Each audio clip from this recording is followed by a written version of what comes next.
오늘 우리에게 주신 하나님의 말씀은 구약 성경에서 봅니다. 구약 성경 798쪽 욥기 38장 8절과 몇 절을 건너뛰어서 11절 말씀을 연이어 봉독하도록 하겠습니다.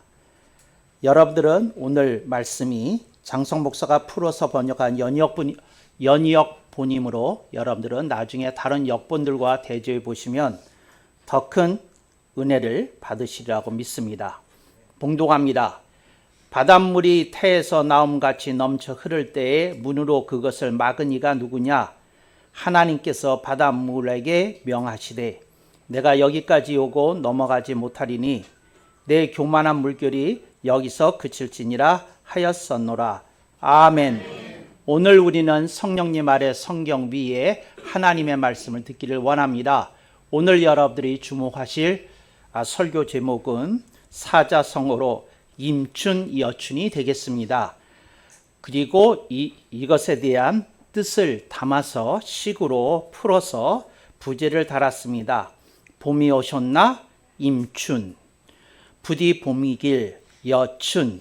그런 뜻으로 여러분들에게 봄 설교를 하도록 하겠습니다. 새누리교회에서는 봄, 여름, 가을, 겨울을 네 주일을 4개 주일이라 하여 지킵니다.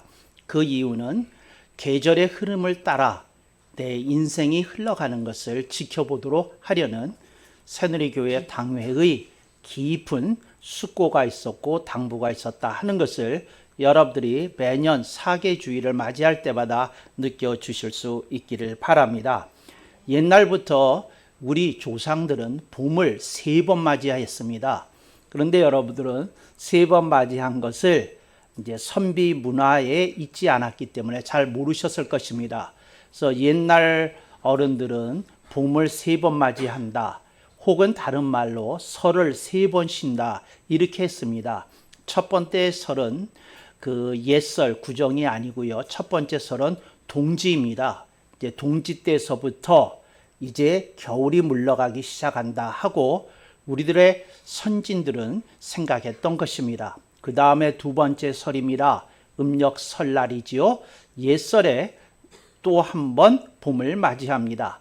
그리고 세 번째 설날이라기도 하고 봄을 맞이하는 날이라고 하는 입춘이 있습니다. 입춘이 되면 이제 진짜 봄이 맞을 준비를 하고 봄 농사를 지을 차비를 본격적으로 하기를 시작을 합니다. 입춘이 되면 그 집 대문 앞에다가 여러분들이 너무도 친숙한 사자성어 입춘대길이라고 씁니다.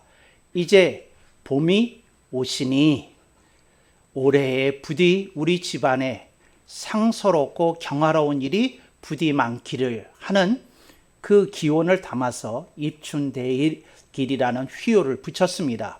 그런데 새누리교회에서는 여러분들이 이 봄에 제가 쓴 휘호를 보셨을 것입니다. 휘피를 보셨을 것입니다. 휘호는 전적에서 인용한 문장을 쓰는 것을 휘호라고 부릅니다. 그런데 자작한 문장을 써서 붙이게 되면 이걸 휘필이라고 합니다. 그래서 새누리교회의 정문에 입춘 휘필이 붙어 있습니다. 그것이 오늘 설교 제목입니다. 입춘 여춘. 봄이 오셨나? 부디 봄이길. 봄인데도 추위가 가시지 않았으면 봄 같지 않습니다. 봄인데도 내 생활 여건 속에 근심 걱정이 가득하고 사회가 혼란 속에 있으면 봄이라고 느끼지를 못합니다. 그러할 때에 이제 봄이 오셨나? 임춘. 그러하지만 부디 봄이길 원하는 마음이 이 속에 담겨져 있어서 여춘이라고 이렇게 시구를 지어 보았습니다. 하나님의 은혜 가운데 우리나라에 이제 드디어 윤석열 대통령이 50일 만에 이제 구속에서 이렇게 이제 풀려나는 그런 그 구속 취소가 일어나서 대통령이 우리 곁으로 50일 만에 돌아왔습니다. 참으로 다행스러운 일이라 아니할 수 없습니다. 그 이유는 집안에는 가정이 있어야 되고 학교에는 교장이 있어야 하듯이 나라에는 어르신인 대통령이 자리를 잡고 있어야 우리나라의 안보도 튼튼하고 외국과의 외교도 할 수 있는 그런 기틀이 제대로 잡히기 때문이라는 것을 여러분들이 너무 잘 아시리라고 믿습니다. 그런데 오늘 본문을 보겠습니다. 본문에서 하나님은 욥이 제기했던 심각한 질문에 대해서 답하는 과정 속에서 이제 이 말씀을 하셨습니다. 그러니까 성경에 하나님이 직접적으로 말씀하신 그런 말씀 가운데 하나입니다. 그런데 8절에서 11절 이걸 함께 읽어야 되는데 초점이 흐려질 수 있어서 9절과 10절은 삭제했습니다. 여러분들이 나중에 이제 설교가 끝나신 후에 여러분들이 그 성경을 찾아서 그 전체를 읽어보시면 그 의미가 더욱 생동하리라고 분명히 믿습니다. 이 말씀 속에서 하나님은 바닷물에 대한 얘기를 하십니다. 근데 여러분들이 잘 아시죠? 지구의 면적 가운데서 대륙이 차지하고 있는 공간보다 바다가 차지하고 있는 공간이 훨씬 더 넓습니다. 그런데 하나님은 그런 자연의 환경에 대해서 이렇게 말씀하십니다. 바닷물이 온 지구를 덮었었느니라. 그랬는데 내가 그 물을 벗겨냈느니라. 그래서 대륙이 드러나게 했느니라. 그리고 내가 이제 그 대륙을 향하여 물밀듯이 이렇게 밀려 들어오고 하려는 바닷물에 대해서 내가 명을 내렸느니라.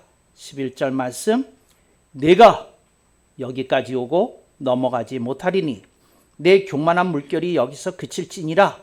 하나님이 이렇게 명하셨기 때문에 지구 전체가 바닷물로 덮이지 아니하고 대륙이 드러났다.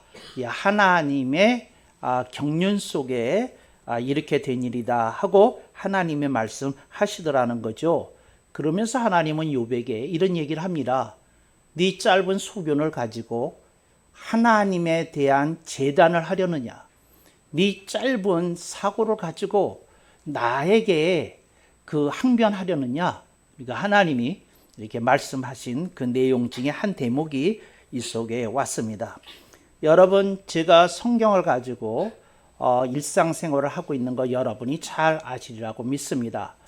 우리 교회에 있는 네 분의 간사들이 제 생활을 가장 잘합니다. 그런데 제가 하루 종일 가장 많이 하는 일이 뭐냐? 앉아있는 일입니다. 가장 그 다음으로 많이 하는 일이 뭐냐? 왔다 갔다 하는 일입니다. 그런데 무엇을 하느냐? 두 손에 아무것도 없고 눈에 보이는 거 아무것도 없고 제가 머릿속에 심어놓은 성구들을 읊조리면서 이제 하나님의 말씀을 묵상합니다. 하나님의 말씀을 고민합니다. 하나님의 말씀을 연구합니다. 그리고 머릿속에서 설교 노트를 쓰더라는 것이지요. 그래서 여러분들이 듣는 설교는 제가 일주일 내내 앉아서 혹은 왔다 갔다 하면서 이렇게 준비했던 말씀을 여러분이 들으시는 것입니다. 그래서 목사님 머릿속에 무엇이 있었는지 어떤 생각들이 왔다 갔다 했는지 여러분들이 설교를 들으면 아시게 되는 것입니다. 임춘, 여춘을 신년에 대한 입춘에 대한 휘필로 쓰고 난 다음에 그걸 새누리교회 정문에다 붙인 다음에 저는 이것을 마음속에 설교하도록 이렇게 마음에 이미 작정해 두었습니다. 본문은 오늘 여러분들이 보시는 본문입니다. 임춘, 여춘을 썼을 때에 하나님의 성구가 떠올랐습니다. 욥기였습니다. 38장이었습니다. 8절로 11절 말씀이었습니다. 바닷물이 태에서 나옴같이 넘쳐 흐를 때 문으로 그것을 막은 이가 누구냐? 하나님께서 그 말씀을 하더라는 거죠. 이 말씀을 제대로 이해하려면 여러분의 삶에 적용시켜야 됩니다. 여러분들의 삶 속에 여러분을 위협하는 일이 생겼다고 가정해 보겠습니다. 여러분들에게 암이라는 병이 발생했다고 의사가 검사 결과를 통보해 줬다고 생각하십시다. 그리고 의사가 하는 말이 이건 초기가 아닌데요. 상당한 진전인데요. 이렇게 말씀했다고 치십시다. 그 순간 여러분들의 가슴이 덜컹할 것입니다. 그리고 여러분들이 생활에 대한, 생존에 대한 위협을 느끼기 시작할 것입니다. 여러분들이 사업을 하고 있습니다. 근데 적자가 너무 쌓여가기 시작하고 있습니다. 여러 곳에서 채권자들의 압박과 독촉이 여러분들의 그 생활의 리듬을 깨트리고 있습니다. 네, 그럴 때 여러분들이 어떻게 하실 수 있겠습니까? 여러분들이 어느 때 누구로부터 어떤 얘기를 들었습니다. 근데 들었던 내용이 굉장히 여러분들의 마음을 심란하게 하는 일이었습니다. 그때 여러분들이 그런 얘기를 들었다 하고 가정을 하면 여러분들이 어떻게 그것에 대해서 감당하실 수 있겠습니까? 제 그 초등학교 친구 중에 그런 친구가 있었는데 자기 아버지가 경찰이었는데 조금 이렇게 높은 자리에 계셨어요. 그랬는데 이분이 친일파라는 얘기가 이 초등학교 내에 이렇게 싹 이렇게 번지기 시작한 거예요. 그러니까 그 얘기를 그 친구가 들은 친구가, 얘를 좋아하는 친구가 얘기를 한 거예요. 내가 이 얘기를 너한테 할까 말까 망설였는데 네가 다른 사람을 통해서 듣는 것보다 절친이 나한테 듣는 게 낫다고 생각해서 너한테 얘기해 준다고 그러고 초등학교 한 5학년이 이제 자기 친구한테 그 얘기를 해준 거예요. 실은 이거 학교 내에 떠돌고 있는 팽배한 소문인데 너희 아빠가 친일파였대. 일제시대 때 너희 아빠가 많은 애국자들을 이렇게 잡아넣는 밀정과 같은 역할을 했대. 이렇게 얘기해 줬어요. 예를 들자면 그런 얘기를 여러분이 들었어요. 여러분 아버지예요. 그런 가정 속에서 욥기 38장 8절을 읽어야 됩니다. 보겠습니다. 바닷물이 태에서 나옴같이 넘쳐 흐를 때 문으로 그것을 막으니까 누구냐? 이렇게 내가 감당할 수 없는 인생의 경랑이 나를 덮쳐오려고 했을 때에 그걸 가로막은 문이 너에게 있었느냐? 어쨌냐? 하고 이제 묻는 겁니다. 저는 성경을 이렇게 읽습니다. 근데 여러분들은 어떻게 읽으시는지요? 이렇게 읽었을 때 대부분의 사람은 어떻습니까? 우선 파도에 휩싸입니다. 대부분의 사람은 허우적거립니다. 대부분의 사람은 감당하기가 너무 힘들다고 벅차다고 이렇게 느끼게 되는 것입니다. 근데 그런 장면이 욥기 38장 8절의 말씀입니다. 그런데 그 말씀에서 오늘 우리는 그 다음 장면으로 여겨지는 그런 마지막 말씀을 접하게 됩니다. 그게 11절입니다. 이제 감당할 수 없는 사태예요. 이게 나를 덮치고 있어요. 나를 휘몰아가고 있어요. 근데 그때 이제 결론으로 가서 우리들은 11절을 보게 되는 거죠. 하나님께서 바닷물에게 명하시되 내가 여기까지 오고 넘어가지 못하리니 내 교만한 물결이 여기서 그칠지니라 하였었노라. 그러니까 인생의 경랑이 여러분을 덮칠 때, 이제 요즘 용어로 말하면 인생의 쓰나미가 나의 모든 것을 휩쓸어 버리려고 밀려올 때에 누가 여러분의 인생에서 나타나서 쓰나미야 됐다 거기서 멈춰라 하고 말씀해 주는 그런 하나님이 여러분의 인생에 계시는지 모르겠습니다. 네, 이게 임춘 여춘입니다. 봄이 왔다면 겨울에 그 아픔이 이제는 막아져야 합니다. 내 인생의 암울한 터널이 이제는 빛으로 옮겨가야 합니다. 네, 그런 말씀을 생각하면서 오늘 말씀을 보는 것이지요. 그래서 여러분들은 봄이 봄되게 하려고 하면 이런 하나님이 계셔야 됩니다. 네 인생의 아픔이 뭐냐, 고민이 뭐냐, 네 인생의 좌절이 뭐냐, 네 인생을 휘몰아치고 있는 폭풍이 뭐냐. 내가 그 자리에 있다면 내가 너를 휩쓸어 가려고 하는 그 쓰나미를 향하여 말하기를 내가 여기까지 오고 넘어가지 못하리니 내 교만한 물결이 여기서 그칠지니라. 이런 음성을 들을 수 있어야 신앙이 회복됩니다. 이런 음성을 들을 수 있어야 세상이 살맛나는 세상이 됩니다. 근데 그러지 않으면 세상은 살맛나는 세상이 아니라 죽을 맛나는 세상입니다. 살맛나는 세상을 좀 사시려면 우리들이 하나님의 은혜 속에서 우리 자신을 조금 되돌아봐야 합니다. 여기 앉아 계시는 분들 중에 설교를 들으면서 딴짓을 하는 분들은 참 다행스럽습니다. 왜 다행스럽느냐 하면 쓰나미가 안 보이는 거예요. 인생의 경랑이 멀리 있는 거예요.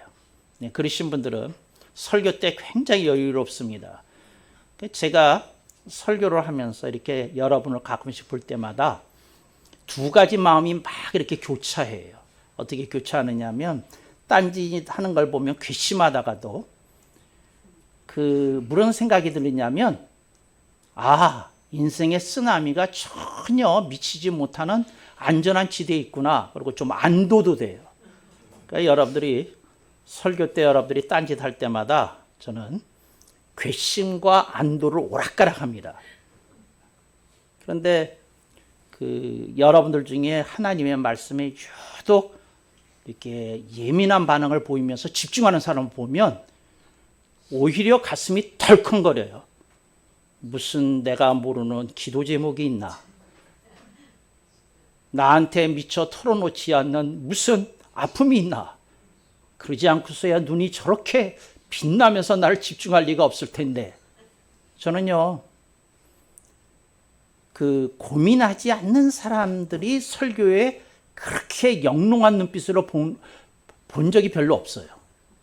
이제 설교에 이렇게 집중하는 사람들은요, 뭔가 아픔이 있는 사람들이에요. 제 동지들이에요.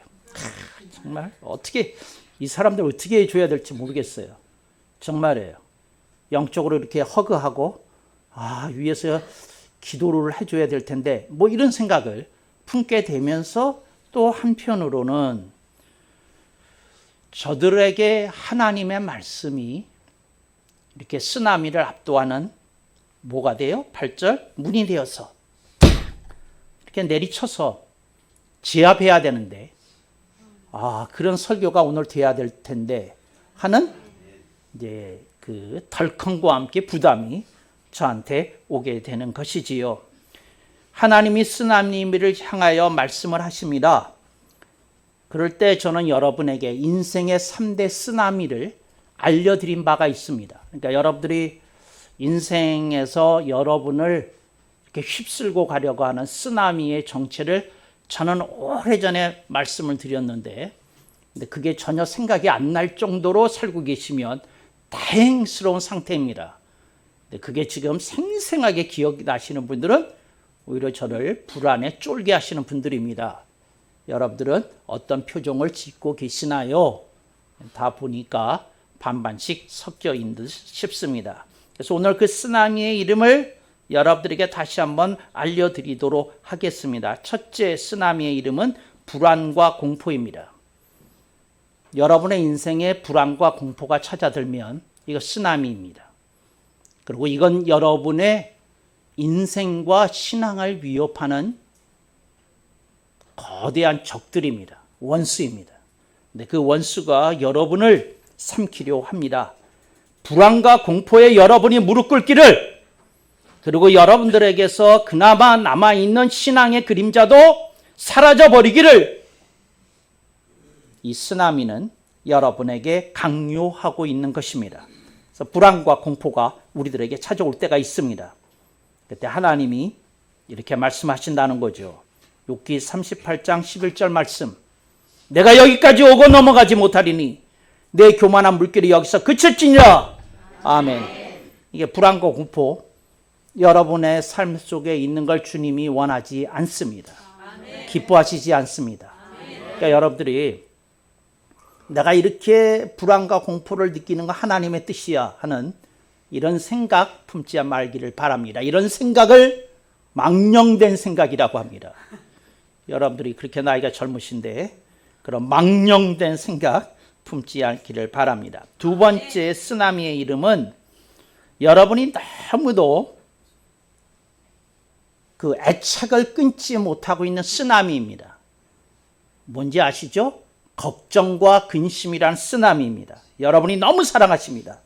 보지 않으면 견딜 수 없어서 하루에도 몇 번씩 꺼내보십니다.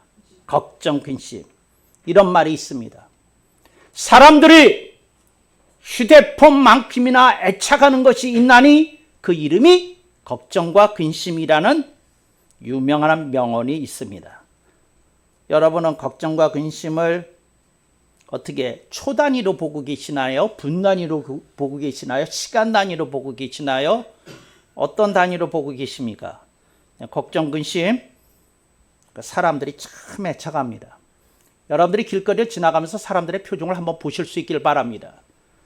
걱정과 근심이 없는 환한 얼굴을 내가 보면 내가 나에게 아이스크림 하나 사주겠노라 하고 길거리를 걸으시기 시작하면 양화대교에서 시작해서 광화문 갈 때까지 못 찾으실 것입니다. 걱정 근심이 없는 얼굴 만나기 어렵습니다. 제 취미가 사람들 관찰하는 거잖아요. 그래서 어쩌다가 제가 그 전철을 타면 그 열차에 있는 사람들의 얼굴을 한번 쓱 스캔합니다. 밝은 얼굴이여 나타나시라. 나에게 감동을 주시라. 근데 밝은 얼굴들이 별로 없어요. 다 무심한 얼굴들이고 다 이렇게 뭔가 애수에 잠긴 얼굴들이고 다 뭔가 이렇게 기도 제목들을 간절히 붙들고 계신 얼굴들이고 그럴 때가 너무 자주 있습니다. 밝은 얼굴은 다른 사람의 기분까지도 환하게 해줍니다. 여러분들은 어떤 얼굴을 가지고 출퇴근하십니까?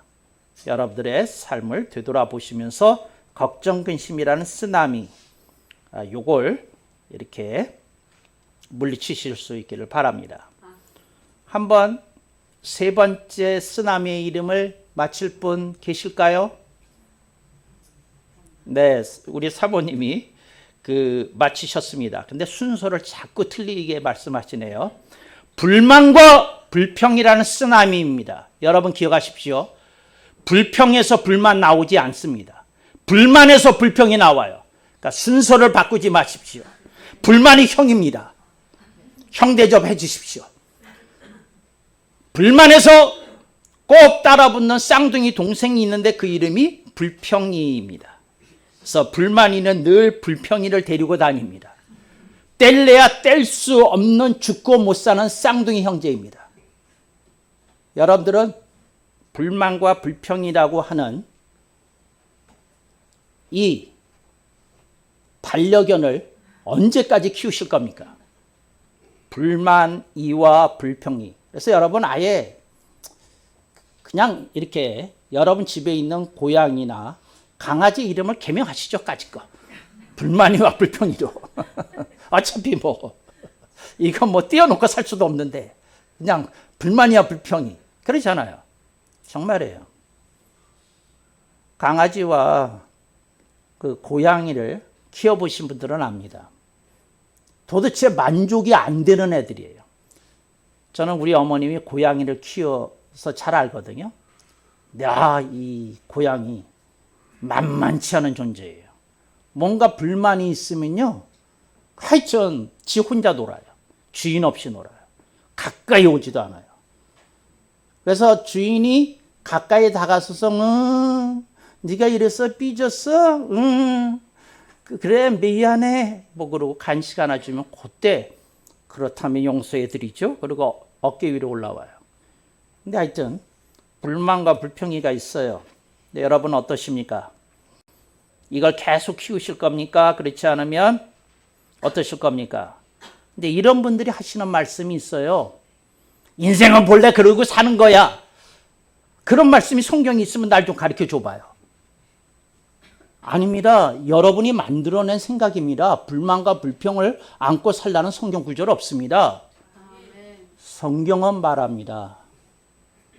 너희들이 늘 해야 될 것이 하나가 있는데 그것이 첫째로 기도고 둘째가 기뻐하라는 겁니다. 항상 기뻐하라. 쉬지 말고 기도하라.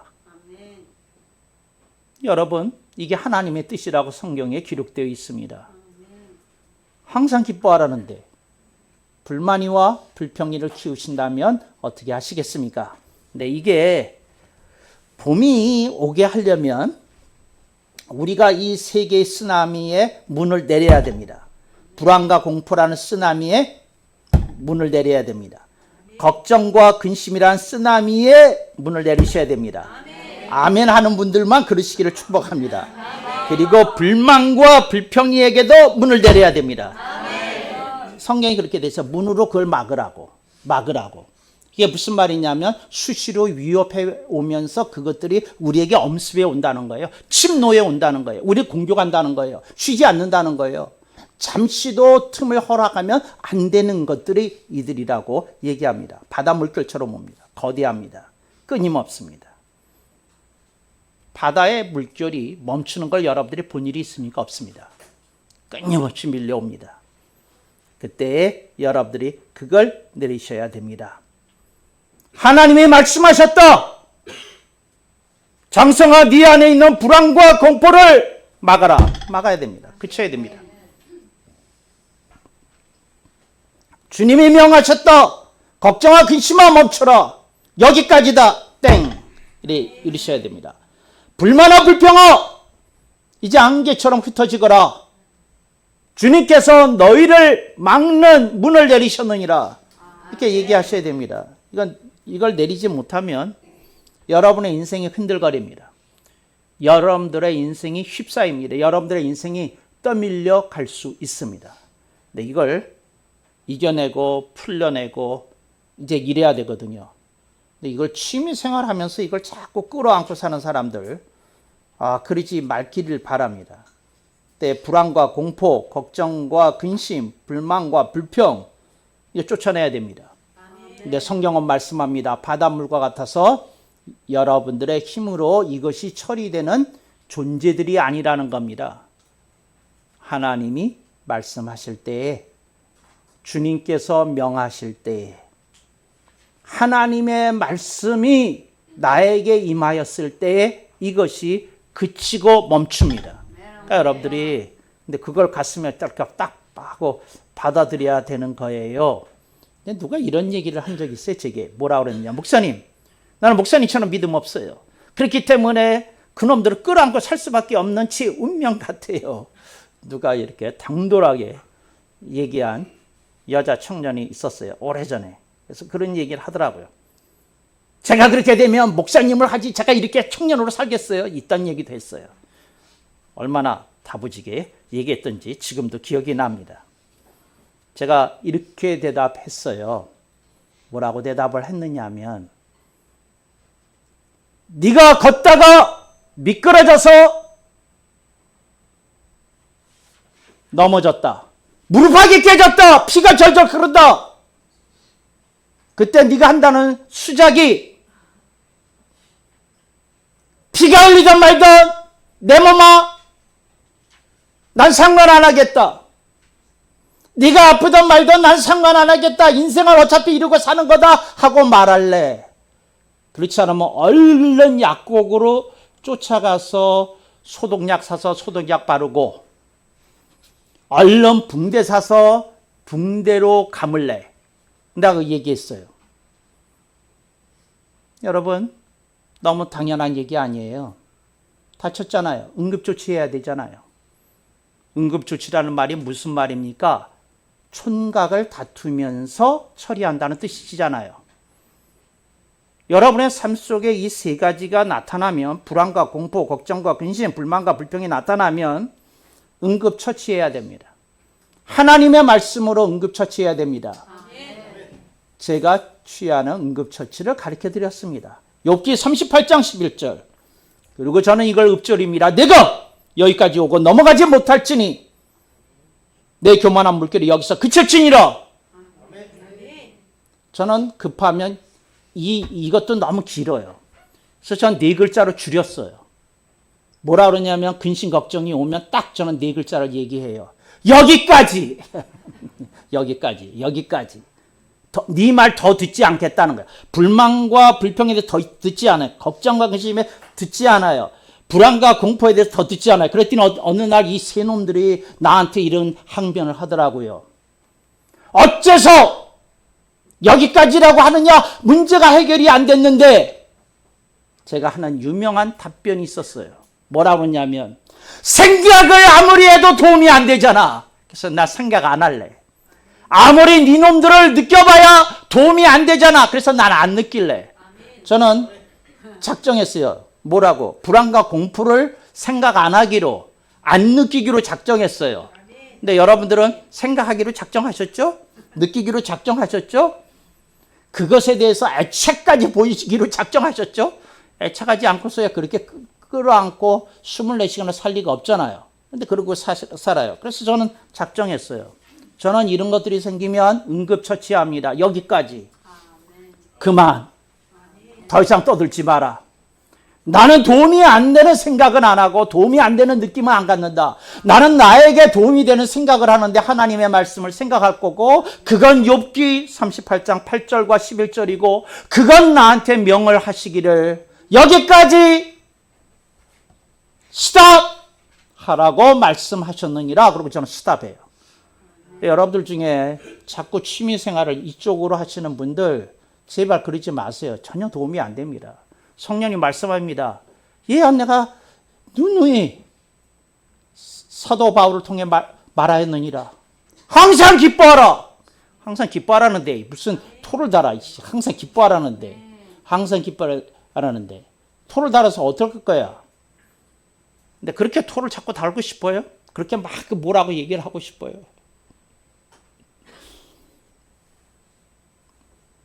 제가 그 교목을 하면서 잊혀지지 않는 애들이 몇 명 있어요. 그 중에 하나는 부모하고 왔는데 너무 어처구니가 없어서 목사님 얘기를 듣자 그러고 왔어요. 저는 토요일에 학교에 안 가는데 토요일에 학교에서 만나자고 해서 만났어요.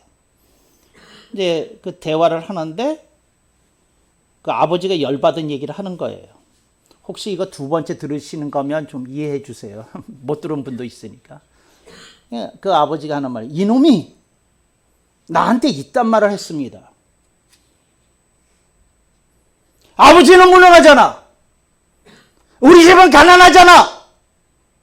1절, 2절이에요. 아버지는 무능하잖아. 우리 집안은 가난하잖아. 그 3절. 나 왜 낳았어? 이랬다는 거예요. 그래서 데려온 거예요. 그랬다는 거예요. 내가 제자한테 묻습니다. 그랬냐? 얘 말이 걸작이에요. 지금 한 번 더 할 수 있어요.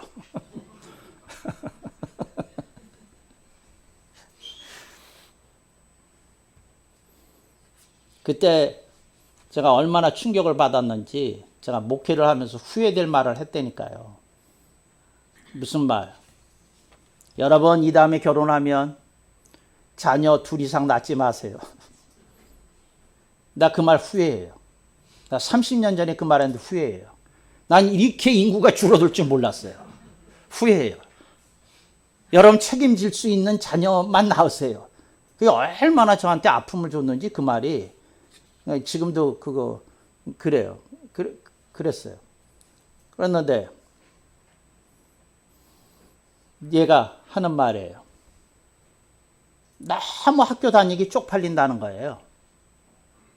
너무 학교 다니기. 그때는 급식도 없을 때거든요. 이제 우선 도시락이 마음에 안 든다는 거예요. 얘 하는 말이. 그 다음에 두 번째, 친구들을 못 데려오는 집안 구석이 너무 쪽팔린다는 거예요. 세 번째, 아버지가 뭐 하시냐 물으면 말할 게 없다는 거예요. 그래서 너무 쪽팔린다고 그렇게 얘기하는 거예요. 그러면서 저한테 하는 말이, 목사님도 저처럼 한번 살아보세요.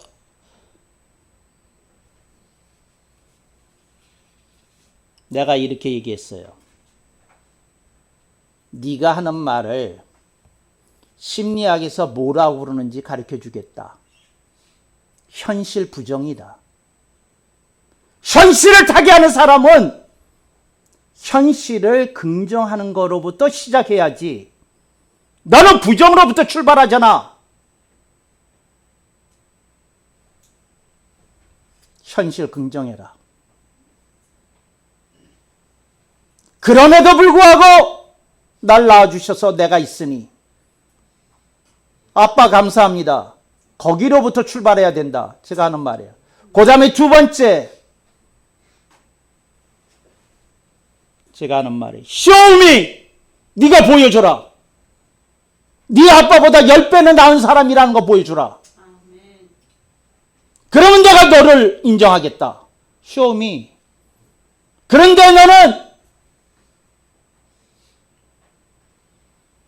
내가 얘 상담하기 전에 학생과에 가서 뒤져봤거든.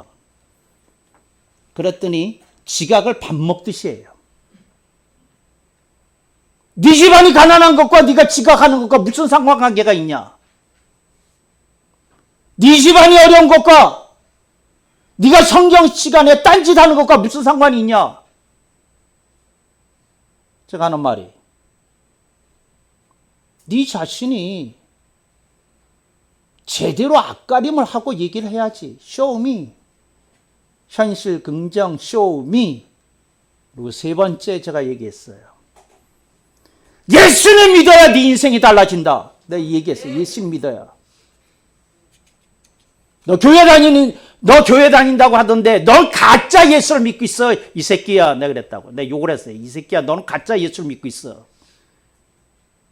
너 같은 놈 때문에 기독교가 욕을 먹는 거야, 이놈아. 그렇게 얘기했어요. 이렇게 친절하게 상담해 줬는데 인터넷에 내 설교가 뜨는데도 한 번도 안 찾아오네, 요놈이. 아이, 참 괘씸한 놈.